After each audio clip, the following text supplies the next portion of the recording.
ஒட்டுமொத்த தென்னிந்தியாவும் திரும்பி பார்க்கும் விதமாக மதுரையில ஒரு முக்கியமான ஒரு நபர், மதுரைக்கு மிகவும் பிணைப்பான ஒரு நபர் வந்து மதுரை நோக்கி வரப்போறாரு. அந்த மதுரை நோக்கி அவர் வர்றதுக்காண்டி ஒட்டுமொத்த மதுரை மக்களும் வந்து ஏங்கி தவிச்சு தங்களுடைய வீட்டிலையும் தெருக்களிலும் விழாக்கோலம் வந்து பார்த்தீங்கன்னா பூண்டிருக்காங்க. யார் அவரு? காதுல வந்து பார்த்தீங்கன்னா நீண்ட காது வளர்த்து அதுல வண்டி கடுக்கன் போட்டு தலையில வந்து பார்த்தீங்கன்னா நீண்ட தலப்பாக கட்டி கையில வந்து பார்த்தீங்கன்னா ரெட்டை வளரி வச்சுக்கிட்டு ஒரு கையில வந்து பார்த்தீங்கன்னா வந்து சாட்டையை வச்சுக்கிட்டு காலில் பார்த்தீங்கன்னா வந்து சலங்கையை கட்டி நம்மளுடைய அழகர் மலையிலிருந்து ஒருத்தர் வரப்போறாப்புல. அவர்தான் நம்மளுடைய கள்ளழகர். ஒட்டுமொத்த மதுரையும் ஒரு கல்லறை நோக்கி உட்கார்ந்துருக்காங்க. இந்த கள்ளழகர் யாரு? அவருக்கும் வந்து பாத்தீங்கன்னா கல்லர் சமுதாயத்துக்கு என்ன சம்பந்தம்?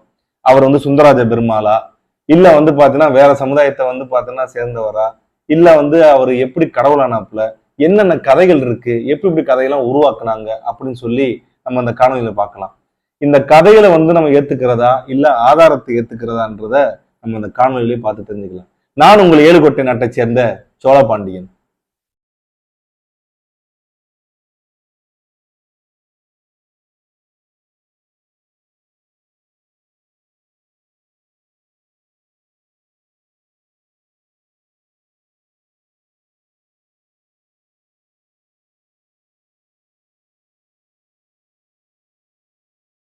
கள்ளழகர், இந்த கள்ளழகர் பேர் சொன்ன உடனே மதுரை மக்களுக்கு வந்து பாத்தீங்கன்னா இனம் புரியாத ஒரு சந்தோஷம் வரும்.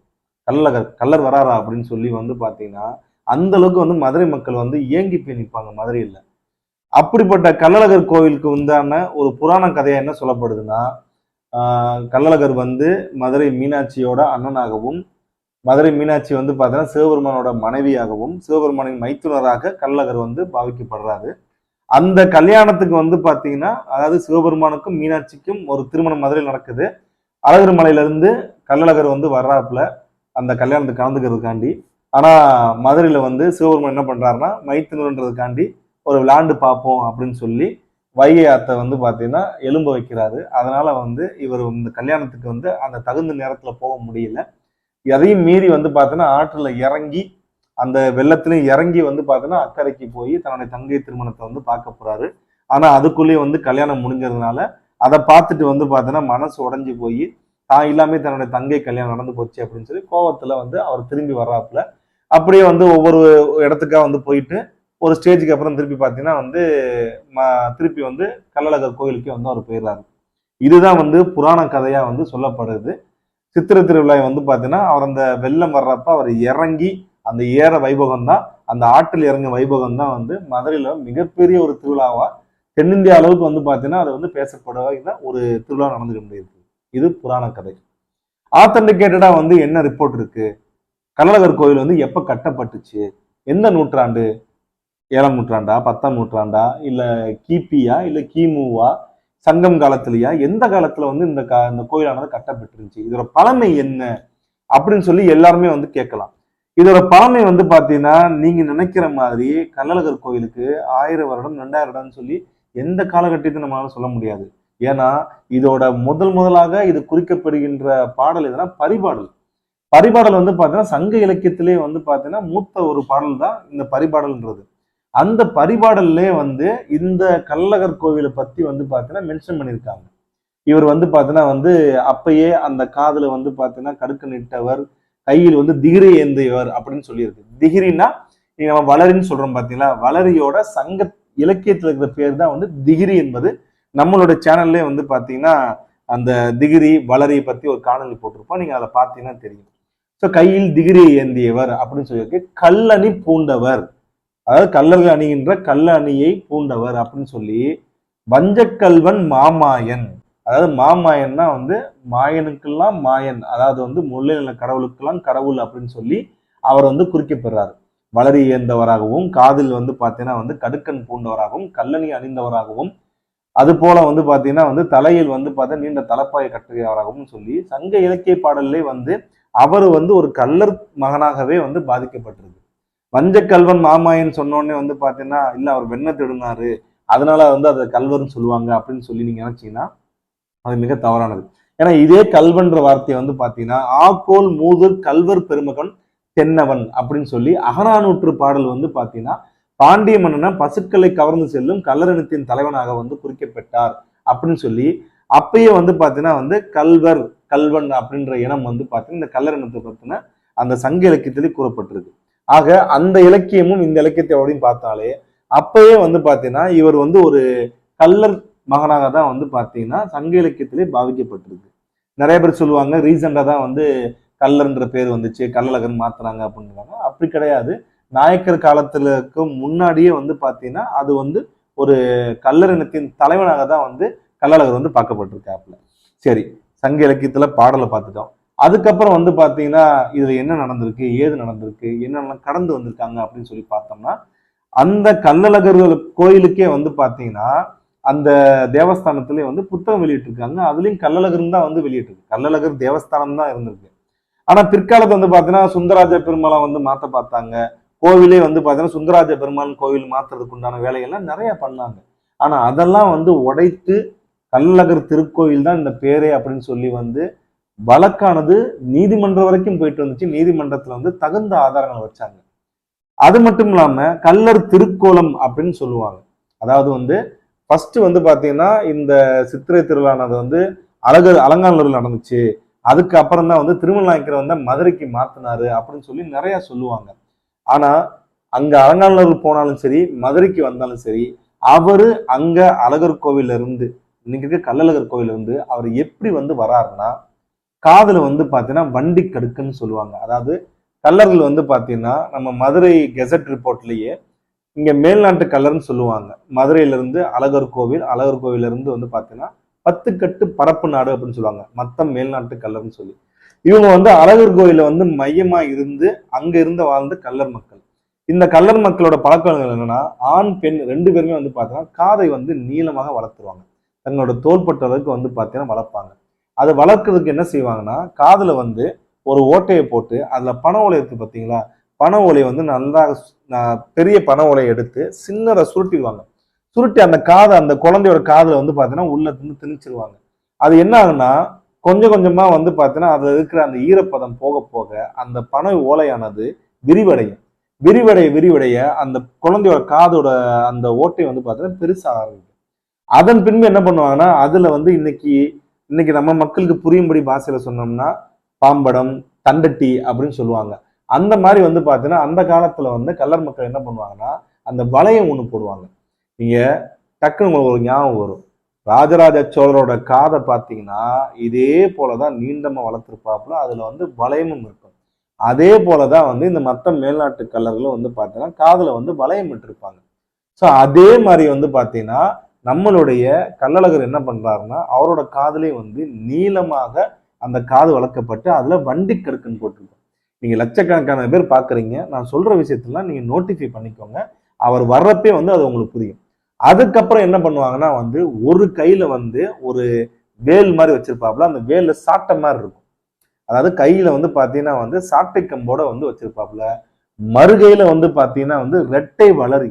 அதாவது இன்னைக்கு தமிழ் டிக்ஷனரியில கல்லர் தடி அப்படின்னு சொல்லியும் வெள்ளையர்களால் கல்லரி ஸ்டிக், அதாவது கல்லர்கள் எரியும் ஆயுதமான கல்லரி ஸ்டிக்ஸ் அப்படின்னு சொல்லி மென்ஷன் பண்ணியும் ஒட்டுமொத்தமா இருக்கிற தமிழ் யூனிவர்சிட்டியில தமிழ் பல்கலைக்கழகத்திலிருந்து எல்லா உலக தமிழ் ஆராய்ச்சி வரைக்கும் எல்லாரும் அழைக்கப்படுகிற ஒரு ஆயுதமானது எரிந்து எதிரியின் தலையை கொய்து திருப்பி கைக்கு வரக்கூடிய அந்த ஆயுதமானது கல்லர் தடி அப்படின்னு சொல்லி குறிப்பிடப்பட்டது. அந்த கல்லர் தடி ரெட்டை வளரியை வந்து பாத்தீங்கன்னா சேர்த்து பிடிச்சிருப்பாப்புல. ஒரு கையில அந்த வேல் சாட்டை வேல் கம்போட வந்து பிடிச்சிருப்பாப்புல. அதன் பின்பு பாத்தீங்கன்னா காலில் வந்து பாத்தீங்கன்னா வந்து சலங்கை அணிஞ்சிருப்பாப்புல. தலையில முக்கியமா பாத்தீங்கன்னா கல்லர் நாடுகள்ல ஒவ்வொரு கல்லர் நாட்டிலையும் வந்து தலப்பாகை அணிவாங்க. ஆனா இருக்கிற கல்லர் நாட்டிலேயே இந்த 10 கட்டு பரப்பு நாடு சென்ற மற்ற மேல்நாட்டு கல்லர்களுக்கும் ஒரு ஸ்டைல் இருக்கு. அவங்க வந்து தலைப்பாகை கட்டுறது வந்து பாத்தீங்கன்னா மற்றவங்க கட்டுற மாதிரி கட்ட மாட்டாங்க. தலையில வந்து அந்த தலப்பாயானது வந்து கட்டி கட்டி நீளமா கட்டுவாங்க. நீங்க இன்னைக்கும் பாத்தீங்கன்னா நம்ம ஆடி தேரோட்டம் நடக்கிறப்ப அந்த மேல்நாட்டு கல்லர் மகன்கள் வந்து வர்றப்ப பாத்தீங்கன்னா அவங்களோட துண்டானது பெருசா வச்சிருப்பாங்க. அதை வைத்து வந்து பாத்தீங்கன்னா அவங்களோட தலைப்பாகை வந்து நீளமாக வரும். அதே நீண்ட தலைப்பாகையோட கள்ளழகரும் அங்கிருந்து வரப்ப வந்து பாத்தீங்கன்னா தலையில நீண்ட தலைப்பாகையோட வருவாங்க. ஆக அங்கிருந்து அவர் வர்றப்பே வந்து பாத்தீங்கன்னா ஒரு கல்லர் மகன், அதை வந்து என்னன்னு சொல்லுவாங்கன்னா கல்லர் திருக்கோலம்னு சொல்லுவாங்க. காதிலே வண்டி கடுக்க நீட்டு கையிலே இரட்டை வளரி ஏறி மறுகையில் வந்து பாத்தீங்கன்னா வேல்கம்பை ஏந்தி காலிலே சிலங்கை கட்டி தலையில் நீண்ட பாகை கட்டி ஒரு மத்த மேல்நாட்டு கல்லர் மகன் எப்படி இருப்பாங்களோ அதை அப்படியே வந்து கள்ளழகர் பாவிச்சு அங்கிருந்து வருவாப்புல. இவர் வந்து பாத்தீங்கன்னா வர பாதையானது வந்து கள்ளழகர் கோயில். அடுத்து வந்து பாத்தீங்கன்னா ஒவ்வொரு ஊரா வருவாப்புல. அப்படியே கல்லந்தரி போய் கரப்பட்டி, அதன் பின்பு வந்து பாத்தீங்கன்னா நம்மளோட சூர்யா நகர், இப்ப இருக்க சூர்யா நகர், அதன் பின்பு வந்து பாத்தீங்கன்னா அவுட் போஸ்ட் வரைக்கும் வருவாப்புல. இந்த அவுட் போஸ்ட் வரைக்கும் வந்து பாத்தீங்கன்னா அவர் கல்லராவே வருவாப்புல. கடைசியா இன்னைக்கு வந்து பாத்தீங்கன்னா எல்லாருமே மண்டகப்படி வந்து பாத்தீங்கன்னா காசு கட்டுனா இன்னைக்கு வந்து கள்ளழகரை எங்க வேணா கொண்டு போய் நாங்க வந்து நிப்பாட்டோம்னு சொல்லி வந்து இன்னைக்கு கோவிலானது அது ரொம்ப கீழே இறங்கி போயிட்டாங்க. ஆனா ஒரு 100 வருடங்களுக்கு முன்பாக மதுரையில் ஒரே ஒரு மண்டகப்படி மட்டும்தான் இருந்தது. அது என்ன மண்டகப்படி தெரியுமா? அம்பலகாரர் மண்டகப்படி. அதாவது நரசிங்கம்பட்டி மற்ற மேல்நாட்டு கல்லர் மகனான நரசிங்கம்பட்டி அம்பலகாரரோட அவங்களோட மண்டகப்படி மூலம் மட்டும்தான் இரவு ஃபுல்லா வந்து அவர் தங்கியிருப்பாப்புல. அதில் வந்து பார்த்தீங்கன்னா ஃபுல்லா வான வேடிக்கை நடக்கும் அப்படின்னு சொல்லி இன்னைக்கு கிடையாது. இன்னையிலிருந்து 150 வருடங்களுக்கு முன்பாகவே மதுரை கெசட் ரிப்போர்ட்ல அது மட்டும்தாங்க ரிப்போர்ட் ஆயிருக்கு. வேற எந்த மண்டபமும் கிடையாது, வேற எந்த மண்டபப்படியும் கிடையாது. ஆனா இன்னைக்கு வந்து பாத்தீங்கன்னா தத்தம் ஒவ்வொரு சாதியினரும் இன்னைக்கு வந்து பாத்தீங்கன்னா வந்து நீங்க எந்த சமுதாயம் இருந்தாலும் சரி, சௌராஷ்டிரா சமுதாயம் இருந்தாலும் சரி, நீங்க நாயுடு சமுதாயம் இருந்தாலும் சரி, ரெட்டியார் சமுதாயம் இருந்தாலும் சரி, கோனார், எல்லா சமுதாயத்திலையும் வந்து பாத்தீங்கன்னா தங்களோட சமுதாயத்துக்கு ஏற்ற மாதிரி ஏன் ஐயர்லயே வந்து பாத்தீங்கன்னா வந்து ஐயர், ஐயங்கார், வடகலை, தென்கலை ஐயங்கார் முதற்கொண்டு எல்லா பேருக்குமே வந்து பாத்தீங்கன்னா மண்டபப்படி கொண்டு வந்துட்டாங்க. இன்னைக்கு பணம் கொடுத்தா வந்து கள்ளழகர் அந்த தெருவில் கூட கொண்டு போறாங்க. ஒரு முக்கியமான மதுரையில வந்து ஒரு புது ஒரு ஒரு டெக்ஸ்டைல்ஸ் இண்டஸ்ட்ரி, டெக்ஸ்டைல்ஸ் கூட சொல்ல முடியாது, அது பெரிய ஒரு நிறுவனம். அந்த நிறுவனத்துக்கு வந்து பாத்தீங்கன்னா 1 கோடி ரூபாய் கொடுத்து அந்த கள்ளழகர் உள்ள கொண்டு போனதா வந்து மக்கள் பேசிக்கிறாங்க. ஆனா எவ்வளவு பணம் கொடுத்தாங்க என்னன்றது அந்த கள்ளழகருக்கு தான் வெளிச்சம். அந்த மாதிரி வந்து அந்த காலகட்டத்துல அப்படிலாம் கிடையாது. ஒரே ஒரு மண்டபப்படி தான் இருந்துச்சு. நேரா வந்து பாத்தீங்கன்னா கள்ளழகர் அங்கிருந்து வருவாப்புல. வர்றப்ப வந்து பாத்தீங்கன்னா மதுரையில ஆற்றில் இறங்கும் வைபவத்துக்கு முன்பாக, அதாவது எதிர் சேவை செய்வதற்கு முன்பாக வந்து பாத்தீங்கன்னா நரசிங்கம்பட்டி அம்பலாரோட மண்டபப்படியில போய் அங்க தங்கி இருந்து இரவு முழுக்க வந்து பார்த்தோன்னா வானவேடிக்கை வந்து நடக்கும் அப்படின்னு சொல்லி மதுரைக்கு இன்னைக்கு 150 வருடத்துக்கு முன்பாகவே வந்து அதை மென்ஷன் பண்ணியிருக்காங்க.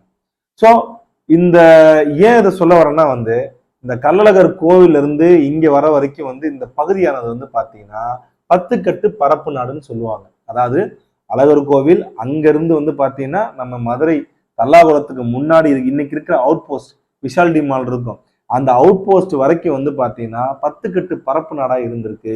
அது வந்து முழுக்க முழுக்க வந்து பாத்தீங்கன்னா மேல்நாட்டு கல்லர் மகன்கள் வந்து பார்த்தோம்னா வாழ்ந்த ஊர்களாகவும் வாழ்ந்த கிராமங்களாகவும் குறிக்கப்பட்டிருக்கு.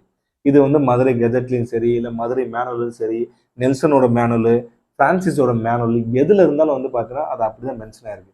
அது மட்டும் இல்லாம பிரிட்டிஷார்கள் வந்து பாத்தீங்கன்னா படையெடுத்து வந்தப்ப அவங்களை எதிர்த்து ஃபைட் பண்ண இடமாகவும் இந்த 10 கட்டு பரப்பு நாடு வந்து பாத்தீங்கன்னா கூறப்படுகிறது. ஏன் இதை சொல்ல வரேன்னா வந்து கரெக்டா வந்து பாத்தீங்கன்னா கள்ளழகர் அங்கிருந்து கல்லராகவே வருவாரு, நேரம் நரசிங்கம்பட்டி அம்பலாரோட மண்டபப்படியில தங்குவாரு, அதன் பின்பு தல்லாகுளம் போவாரு. தல்லாகுளம் போனதுக்கு பின்பு வந்து பாத்தீங்கன்னா கள்ளழகர் வந்து பாத்தீங்கன்னா அந்த கல்லர் திருக்கோலமானது கிளைக்கப்பட்டு அவரு பெருமாளாக மாற்றப்படுகிறார். சுந்தரராஜ பெருமாளாக மாற்றப்பட்டு அவர் அதுக்கப்புறம் வந்து பாத்தீங்கன்னா ஆற்றில் இறங்கி கொண்டு போறாங்க. அதே மாதிரி மீண்டும் அவர் வந்து பாத்தீங்கன்னா வண்டியூர் எல்லா பக்கமும் சுத்தி வந்துட்டு கடைசியாக அதே அவுட் போஸ்ட் பக்கம் வர்றப்ப மீண்டும் கல்லர் திருக்கோலம் விட்டு அவர் இங்க இருந்து கள்ளழகர் திருக்கோயிலுக்கு போறப்ப வந்து பாத்தீங்கன்னா கல்லராவே கொண்டு போவாங்க.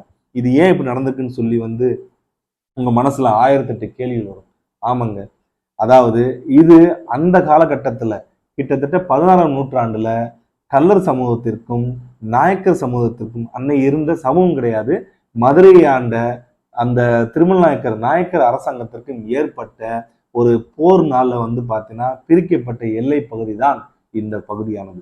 அதாவது கள்ளழகர் கோவில்ல இருந்து அவுட் போஸ்ட் வரைக்கும் வந்து பாத்தீங்கன்னா அவர் கல்லராகவே வருவாரு. ஆனா அதன் பின்பு வந்து பாத்தீங்கன்னா இவர் எங்களுடைய கடவுள், இது எங்களுடைய எல்லை, தல்லாகுளத்திலிருந்து அந்த சைடு வந்து எங்களுடைய எல்லை, நாங்க உங்க எல்லைக்கு வர மாட்டோம், நீங்க எங்க எல்லைக்கு வரக்கூடாது, உங்களுடைய கடவுள் வந்து பாத்தீங்கன்னா உங்க எல்லை வரைக்கும் கல்லராகவே இருப்பார், எங்களுடைய எல்லைக்கு வரப்போ அவர் வந்து அவர் பெருமாளாக மாறிடுவார்னு சொல்லி வந்து இதை தனியா பிரிக்கிறாங்க. இதுல என்ன ஆகுதுன்னா ஒரு காலகட்டத்துல வந்து இந்த கள்ளழகர் அங்கிருந்து வர்றப்ப வந்து பாத்தீங்கன்னா சில இடத்துல வந்து பிரச்சனை ஏற்படுறப்ப இந்த கடவுள் வந்து கள்ளருக்கு உண்டான கடவுள் கிடையாது, இது எங்களோட கடவுள்னு சொல்லி நாயக்கர் அரசாங்கம் வந்து பாத்தீங்கன்னா ஃபைட் பண்றப்ப கள்ளர்கள் என்ன பண்றாங்கன்னா, அதுவும் குறிப்பா மாங்குளம் கிராமத்தை சேர்ந்த கள்ளர்கள் வந்து என்ன பண்றாங்கன்னா, அந்த கள்ளழகர் வர்றப்ப அன்னைக்கு சுந்தரராஜ பெருமாளை மாத்த நினைக்கிறப்ப வந்து பாத்தீங்கன்னா வாழைக்கலை ஈட்டியை வைத்து அந்த இடத்த மறித்து வெட்டி அந்த இடத்தில் மிகப்பெரிய ஒரு கலவரத்தை ஏற்படுத்தியிருக்காங்க. அதனாலதான் வழிமறிப்பு சடங்குன்னு சொல்லி இது கிட்டத்தட்ட வந்து பாத்தீங்கன்னா 50 வருடங்களுக்கு முன்னால் வரைக்கும் வந்து நடந்துட்டு இருந்திருக்கு. அந்த அழகர் வந்து பாத்தீங்கன்னா வருவாப்புல கள்ளழகர் வர்றப்ப அந்த பல்லக்க வந்து பாத்தீங்கன்னா 4 பக்கம் வாழைக்கலை ஈட்டி, அது ஒரு நீண்ட நெடிய ஈட்டி, ஒரு 10 அடி இருக்கும். அந்த ஈட்டியை வச்சு வந்து பாத்தீங்கன்னா வந்து 4 பக்கம் வெட்டுவாங்க. அது வழிமறிப்பு சடங்கா வந்து 3 வாட்டி வந்து கள்ளழகர் சுத்தி சுத்தி வந்து பாத்தீங்கன்னா அவுட் போஸ்ட்டை தாண்டி போவாப்புல. ஆனா இன்னைக்கு வந்து என்ன ஆயிடுச்சுன்னா அந்த பாரம்பரியத்தை வந்து நிறுத்திட்டாங்க. ஏன்னா இந்த கோயிலுடைய அந்த கோயில் தேவஸ்தானத்தின் நடவடிக்கையும் வந்து பாத்தீங்கன்னா இந்த சமுதாயத்துக்கு உண்டானதுக்கு எதிராகவே நடக்க ஆரம்பிச்சிட்டாங்க. இப்ப என்ன நடக்குதுன்னா வந்து அந்த மாங்குளம் கிராமத்தார்கள் என்ன பண்றாங்கன்னா, அந்த மாங்குளம் அந்த கள்ளர் நாட்டார்கள் என்ன பண்றாங்கன்னா வாழைக்கலை ஈட்டியை மட்டும் வந்து பார்த்தீங்கன்னா ஏந்தி அந்த இடத்துல நிக்கிறாங்க. அது இன்னைக்கு ஒரு சடங்கா தான் இருக்குது. நீங்க வருடம் பார்க்க போறப்ப பாத்தீங்கன்னா 10 அடியில ஒரு ஈட்டி வச்சுட்டு ஒருத்தர் நிப்பாங்க. அது வேற யாரும் கிடையாது, மாங்குளம் நாட்டார்கள் தான். சோ அந்த மாதிரி வந்து பாத்தீங்கன்னா தங்களுடைய எல்லை பகுதி எங்க உண்மையிலேயே அவ்வளவு தூரம் பிரச்சனை நடந்துச்சாங்க பாத்தீங்கன்னா கண்டிப்பா நீங்க வந்து மதுரை மாவட்ட கல்வெட்டுகள்ல போய் பாத்தீங்கன்னா லிங்கம நாயக்கர் காலத்திலே வந்து இந்த மேல்நாட்டு கல்லர்களுக்கும் நாயக்கர் அரசாங்கம் நடந்த சண்டையை நீங்க பார்க்கலாம். அது மட்டும் இல்லாம வந்து பாத்தீங்கன்னா திருமல் நாயக்கருக்கும் இந்த கல்லர் சமூகத்துக்கும் எவ்வளவு ஃபைட் நடந்துச்சுன்னு சொல்லியும் நீங்க நிறைய பார்க்கலாம். அது மட்டும் இல்லாம நாயக்கர்கள் மதுரை ஆட்சி செய்யறப்ப இந்த மேல்நாட்டு கல்லர்களின் பகுதியானது முழுக்க முழுக்க வந்து பாத்தீங்கன்னா கல்லர்களின் கட்டுப்பாட்டிலேயே இருந்திருக்கு. மேல்நாட்டு கல்லர், சிறுடி நாட்டு கல்லர், வெள்ளூர் நாட்டு கல்லர், இந்த மூணு நாட்டு கல்லர்களும் தங்களுடைய பகுதியில் தன்னாட்சியாக வாழ்ந்தார்கள்னு சொல்லி கிபி 1800 அதாவது 1802 மருதுபாண்டியர்களுடைய தென்னிந்திய கிளர்ச்சி முன்னாடி வரைக்கும் பார்த்தீங்கன்னா இந்த பகுதியானது தன்னாட்சியாக இருந்திருக்கு. அதனாலதான் வந்து அந்த நாயக்கர்களுடைய அந்த படையெடுப்பு வந்து கள்ளழகர் கோயில் நோக்கி நடக்கிறப்ப வந்து பாத்தீங்கன்னா இந்த மக்கள் ஃபைட் பண்ணிருக்காங்க. அதனாலதான் அந்த பகுதியில் இந்த 10 கட்டு பரப்பு நாட்டு பகுதியில வந்து பாத்தீங்கன்னா எந்த பாளையமும் இருக்காது. முழுக்க முழுக்க கள்ளர்கள் ஆட்சி செய்யும் பகுதியாவே இருக்கும். நீங்க நேரா இன்னைக்கு இருக்கிற வந்து பாத்தீங்கன்னா நீங்க சூர்யா நகர்ல இருந்து ஒரே ரோடு நேரா போனீங்கன்னா கள்ளழகர் கோயில் வந்துடும். அங்க இருந்து ரைட் எடுத்தீங்கன்னா வந்து ஒரே ரோடு மேலூர் வந்துடும். மேலூர்ல இருந்து பாத்தீங்கன்னா ரைட் எடுத்தீங்கன்னா நேரா ஒத்தக்கடை வந்துடும். ஒத்தக்கடையில இருந்து நேரா வந்து பாத்தீங்கன்னா எடுத்தீங்கன்னா திருப்பி சூர்யா நகர் வந்துடும். ஆக இந்த 10 கட்டு பரப்பு நாடுன்றது வந்து பாத்தீங்கன்னா அது தெளிவா நல்லாவே தெரியும். சோ இந்த எல்லை பிரச்சனைனாலதான் வந்து அவர் கள்ளழகரா வந்து கல்லரா வந்து சுந்தரராஜ பெருமாளா மாறி மீண்டும் வந்து பாத்தீங்கன்னா கல்லரா மாறி கல்லராவே வந்து கள்ளழகர் கோயிலுக்கு வந்துடுறாப்புல. இதுல வந்து பாத்தீங்கன்னா கள்ளழகர் கோவில்லையே மொத்தம் வந்து பாத்தீங்கன்னா வெளியே ஒரு கோட்டை சுவர் இருக்கும், அதுக்கு அடுத்து ஒரு கோட்டை சுவர் இருக்கும், அதுக்கு அடுத்துதான் வந்து பாத்தீங்கன்னா இன்னொரு கோட்டை சுவர் இருக்கும், அதுக்கப்புறம் தான் வந்து நம்ம கள்ளழகர் கோயில் உள்ள வந்து பாத்தீங்கன்னா வந்து இருக்கும். இதுல வந்து பாத்தீங்கன்னா 2ஆம் கோட்டை சுவருக்குள்ளேயே ஒரு சமுதாயத்திற்கு மண்டபம் இருக்கு என்றால் அது வேற யாருக்குமே கிடையாது, கள்ளருக்கு மட்டும்தான் இருக்கு. ஆமாங்க, அந்த கோயிலுடைய பாத்தியப்பட்டவர்களாக மற்ற மேல்நாட்டு கல்லறையில் இருக்கின்ற மாங்குளம் நாட்டார்களுக்கு மட்டும்தான் அந்த மண்டபமே இருக்கு. அந்த மண்டபமானது முழுக்க முழுக்க வந்து பாத்தீங்கன்னா அங்க இருக்கிற கல்லர் நாட்டு அம்பலங்களுக்கு பாத்தியப்பட்டது. இது வந்து பாத்தீங்கன்னா சோழபாண்டியனோட வார்த்தை கிடையாது. சோழபாண்டியன் எப்பயுமே வந்து பாத்தீங்கன்னா ஆதாரத்தின் அடிப்படையில் பேசுறதா.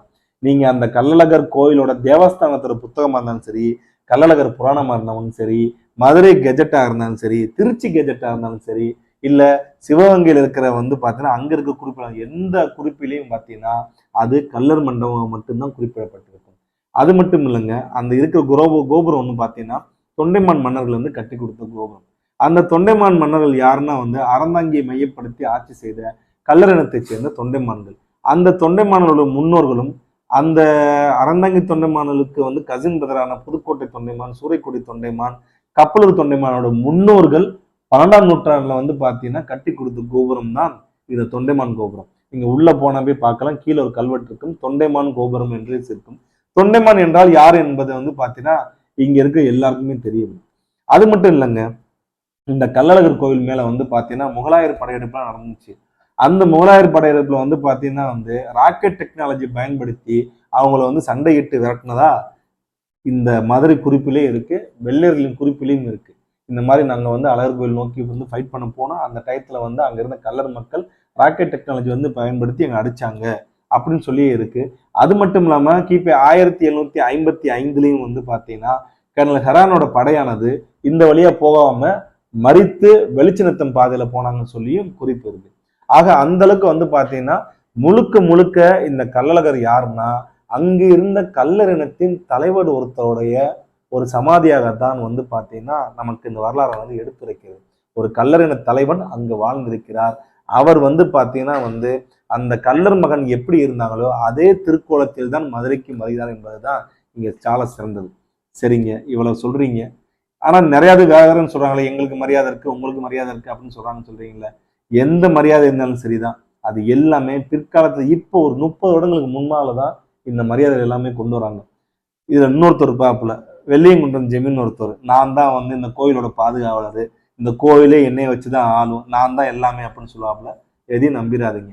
அவர் எப்படிப்பட்ட ஒரு போலி, அவர் எப்படிப்பட்ட வந்து பார்த்தீங்கன்னா வந்து பொய்யின் மறுவரும் சொல்லி வந்து ஒரு வீடியோவை போட்டிருக்கேன். அது போக இன்னொரு வீடியோ நான் இன்னும் 2 3 நாள்ல போடுறேன். நான் தயவு செய்து வந்து பார்த்தீங்கன்னா ஒரு குடியிருப்புக்காரர் மாதிரி வந்து ஒரு ட்ரெஸ் போட்டு ஒருத்தர் வருவாப்புல, நம்பிடாதீங்க. ஏன்னா அவர் கொடுத்தது ஒரு போலி செப்பேடு. ஒரு கல்லர் சமூகத்தையும் வளையர் சமூகத்தையும், அதாவது அந்த இடத்தில் பெரும்பான்மை ஆளுகிற கல்லர் சமூகத்தையும் வளையர் சமூகத்தையும் இழிவுபடுத்துறதுக்காகவே ஒரு செப்பேடு ரெடி பண்ணி, அந்த செப்பேடு வந்து திருமல் நாயக்கரே எங்களுக்கு கொடுத்தாருன்னு சொல்லி திருமல் நாயக்கரை பிறக்கிறதுக்கு முன்னாடியே அந்த செப்பேடோட காலத்தை கொடுத்து மக்களை ஏமாற்றி வருகிறார். அவரை பத்தின வந்து பாத்தீங்கன்னா காணொலி தனியாவே போறேன். ஸோ அதுவும் போலி. அது மட்டும் இல்லாம இந்த கள்ளழகர் கோயில்ன்றது வந்து பாத்தீங்கன்னா கல்லர் அழகர் கள்ளழகர் கள்ளழகருக்கு வந்து திருப்பணி செய்கின்ற வைபவம் சொல்லி கீழ்திசை ஆவண காப்பகம் சொல்லி இருக்கு. அந்த கீழ்திசை ஓலைச்சுவடியிலே வந்து பாத்தீங்கன்னா இந்த கோயிலானது கல்லர் அழகர்னு சொல்லிதான் வந்து குறிக்கப்பட்டிருக்கு. அது மட்டும் இல்லாம இந்த கள்ளழகரை வந்து இவர் கல்லரா கிடையாது அப்படின்னு சொல்லி மாத்தி பேசுறதுக்காண்டி நிறைய கதைகள் இருக்கு. அதாவது வந்து பாத்தீங்கன்னா அழகர் மதுரைக்கு வந்தாரு சித்திரை திருவிழாக்கு, அங்க வந்து பாத்தீங்கன்னா வந்து ஒரு இடையர் பெண்மணிட்ட வந்து ஒரு கோணார் பெண்மணிட்ட வந்து மோரை குடிச்சாரு, மோரை குடிச்சு காசு இல்லாம இருக்கிறனால வந்து கல்லர் வேஷம் போட்டு ஓடி போனாரு அப்படின்னு சொல்லி நான் சொல்லலைங்க, அந்த சமுதாயத்தை சேர்ந்தவங்க வரலாறு எழுதியிருக்காங்க. அது மட்டும் இல்லாம இல்ல கள்ளழகர் வந்து பாத்தீங்கன்னா வந்து மலை மேல கடந்தாரு, ஒரு கல்லா இருந்தாரு, நாங்க தான் தூக்கிட்டு வந்து சொல்லி வந்து வளையர் சமுதாயமும் ஒரு கதை எழுதியிருக்காங்க. இதெல்லாம் வந்து பாத்தீங்கன்னா இந்த கதைகள்லாம் போலின்னு சொல்லி நான் சொல்லல, பரமசிவன் ஐயா வந்து பாத்தீங்கன்னா அவரோட புத்தகத்திலேயே வந்து மென்ஷன் பண்ணியிருக்காரு. ஆக மொத்தம் வந்து பாத்தீங்கன்னா இன்னையிலிருந்து ஆத்தென்டிகேட்டடாகவே வந்து பாத்தீங்கன்னா ஒரு 400 வருஷத்துக்கு முன்னாடியே இது கள்ளழகர் கோயிலாக தான் இருந்திருக்கு. அதற்கு முன்னாடியே வந்து பாத்தீங்கன்னா வந்து பரிபாடல் காலத்திலேயே வந்து அவர் கல்லர் தலைவனாக தான் வந்து பறிக்கிட்டு. ஸோ அந்த அளவுக்கு வந்து பாத்தீங்கன்னா கல்லர் சமுதாயத்துக்கும் இந்த கோயிலுக்கு உண்டான பிணைப்பு என்பது ரொம்ப ரொம்ப அதிகம். இந்த கள்ளழகர் கோயிலை மையப்படுத்தி ஒரு முக்கியமான விஷயம் ஒன்று இருக்கு. கிபி 1751 வந்து பிரெஞ்சு கவர்னராக இருந்தவர் வந்து பாத்தீங்கன்னா, பிரெஞ்சு கவர்னர்னா வந்து தட் மீன்ஸ் பிரெஞ்சுக்கு அரசாங்கத்திற்கும் இங்க தமிழ்நாட்டுக்கு உள்ள ஒரு பிணைப்பா இருந்தவர் தான் வந்து அனந்தரங்க பிள்ளை. அந்த அனந்தரங்க பிள்ளையோட டைரி ஒன்று இருந்துச்சு. அந்த டைரியோட குறிப்புல வந்து பாத்தீங்கன்னா கிபி 1751 அவரு தமிழ்நாட்டுல இருந்த முக்கியமான பாளையக்காரர்கள்ட்ட வந்து ஒரு ஆதரவு கேட்கிறாப்புல. அதுல ஆதரவு கேட்கிறப்ப 6 டிவிஷன் 6 டிவிஷன் கல்லர்கள் வந்து பாத்தீங்கன்னா ஆதரவு கொடுன்னு சொல்லி கேட்டிருக்காப்புல. அந்த அளவுக்கு வந்து தன்னாட்சி புரிஞ்சு இருந்திருக்காங்க. அந்த 6 டிவிஷன் கல்லர்ல வந்து பாத்தீங்கன்னா அழகர் மலை கல்லர்னு சொல்லி வந்து ஒரு குறிப்பிட்டிருக்காப்புல. அப்பயே வந்து பாத்தீங்கன்னா அந்த ஆளுமை மிக்க பகுதியா வந்து அந்த டயத்துல மிகவும் ஒரு நாயக்க அரசாங்கம் பாளையக்காரர்களுக்கெல்லாம் அப்பாற்பட்டு ஒரு தன்னாட்சி மிக்க ஒரு அமைப்பா தான் வந்து அன்னைக்கு இருந்திருக்காங்க. ஸோ அதன் பின்பு பாத்தீங்கன்னா கிபி 1757 ஹைதர் அலி படையெடுத்து வந்து இந்த கள்ளழகர் திருக்கோயில் இருந்த ஒட்டுமொத்த கல்லர்களையும் வந்து பாத்தீங்கன்னா ஃபைட் பண்ணி கோயில கொள்ளையடிச்சுட்டு போயிட்டாங்க. அந்த கொள்ளையடிச்சது எல்லாத்தையும் வந்து பாத்தீங்கன்னா அங்க இருந்த அப்ப ஆட்சி பண்ணிட்டு இருந்த ரகுநாத ராயா தொண்டைமான் வந்து ஹைதர் அலியோட மோதி ஃபைட் பண்ணி அதை எல்லாத்தையும் மீட்டு கொடுத்தாப்புல. அந்த தகவலும் வந்து பாத்தீங்கன்னா பிரிட்டிஷோட குறிப்புல இருக்கு. ஆக ஒவ்வொரு படையெடுப்புலையும் வந்து பாத்தீங்கன்னா இந்த கள்ளழகர் கோயிலை வந்து ஒரு கல்லர் மகன் தான் வந்து காப்பாத்தி கொண்டு வந்திருக்காங்க. அது மட்டும் இல்லாம இன்னைக்கு அந்த கோயில்ல வந்து பாத்தீங்கன்னா ஆடி தேரோட்டம் நடக்கும். அந்த ஆடி தேரோட்டத்திலேயே வந்து பாத்தீங்கன்னா 4 வடத்தையும் இழுக்கிறது இந்த கல்லர் நாட்டார்கள் மட்டும்தான் இழுக்கிறாங்க. அதுல வல்லாளப்பட்டி அம்பலார் தான் கடைசியா வந்து நடந்த ஆடி திருவிழாத்துல அவர் மேல ஏறி வல்லம் வீசி வந்து பாத்தீங்கன்னா வந்து இந்த தேரை வந்து நகர்த்தி வச்சாங்க. நிறைய பேர் சொல்லுவாங்க கள்ளழகர்னா வந்து அவர் கல்லரை பிடிக்கிறதுக்காண்டி கல்லர் வேஷம் போட்டு வந்தார் அப்படின்வாங்க. எங்கேயாவது வந்து ஒரு கல்லர் வேஷம் வந்து பார்த்தீங்கன்னா காலை சலங்கை கட்டி யாராவது திருட போவாங்களா? அதுதான் இவங்க சொல்ற வந்து இது. அதே மாதிரி வந்து கள்ளழகரோட நகையெல்லாம் திருடிட்டாங்க. அப்போ வந்து பார்த்தா கோவப்பட்டு வந்து கல்லர் எல்லாம் கண்ணை வந்து புடுங்கிட்டாரு. கண்ணு தெரியாம கல்லர்லாம் திரிஞ்சாங்க. அதான் கள்ளந்திரின்னு சொல்லலாம் கதை விடுவாங்க. இத வந்து பார்த்தீங்கன்னா பட்டிமன்ற பேச்சாளர் அவரே நல்ல பேர் அவருக்கு. அவரே அதை பத்தி கூறியிருப்பாப்புல. அவர் பேர் எனக்கு சரியா ஞாபகம் வரல. அந்த அளவுக்கு வந்து பார்த்தீங்கன்னா திருச்சி இந்த கல்லருக்கும் இந்த கோயிலுக்கு உண்டான உரிமையவும் வரலாறையும் பிரிக்கிறதுக்காண்டி ஏகப்பட்ட புனைவு கதைகள் இருக்கு.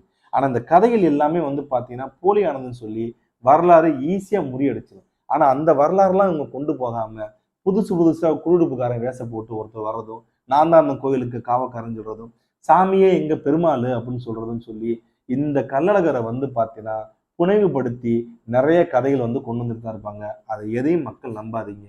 நீங்க இன்னைக்கு இருக்க காலகட்டத்துல எல்லாருமே படிச்சவங்க. ஒரு புத்தகத்தை வந்து படிக்கக்கூடிய வல்லமை பெற்றவங்க. அதனால இந்த அழகர் கோயிலை பத்தி பரமசிவம் ஐயா வந்து கொடுத்த புத்தகத்தையும் படிங்க.